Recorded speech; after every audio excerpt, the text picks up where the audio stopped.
Itendekere nirija kuombe ko mu cyaro cya Rwibogo ya kabiri mu Rwibogo mu Kibingo Town Council District ne ya Rwampara kandi nirija kubana ritendeka abakazi okore byo mukono ebirije kubahwera okwetanikiraho ibyo gukora kutarukushabiriza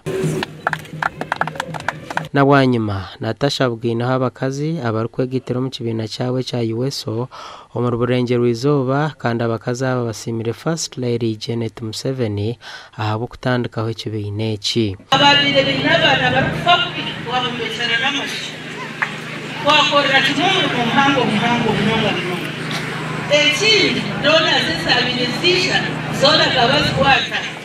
mama wabo abareta bahereza barabitu ezaka ubuyando mnongo mu mashuri twenda kumutera umungaro mnongo bana mutera USO tukaba twirukana mu banka obusako osinga kabanja bakazi 5 bakatwara konko hati USO ne pereza miliyoni kugaruka higure percent otahire yo musingo ngwenu nisima USO ateka hika ishatu nyacyo ngwetegeze hika zingahi atumwombekeho mwijemu abakazi beje harani beje guteka imigati beje gukora emikeka abakazi beshongoreraho ebirishongore byo kureba abakazi tunamiki mu mutero mu ngaro mu butumwa bwe Natasha Karugira Museveni asimira abakazi abagira mu kibena cya USO ahabo kugumizamo mu rumugu Janet Museveni yatandikire. I would also like to thank the women of USO here in this area for doing this good work, for continuing the work that Mama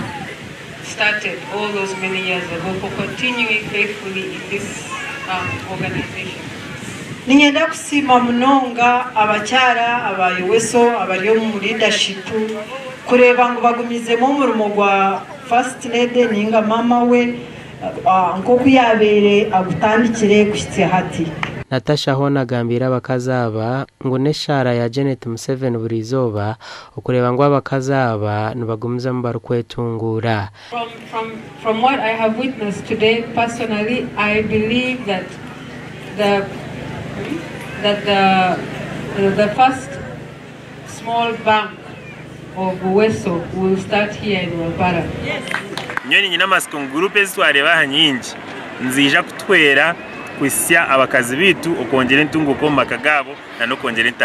intasi mu makayabe eruho eyongire nikitworobera omukwesyaho ebyo biherezo butwena nk'ebyamagara kugira ngo twarya byo mu maka kandi twafuna na okushomesa abana bitu. Natasha Hendire arukuhereza abakazaba umuganda gwa miliyoni 50 okongera ombibina byabo.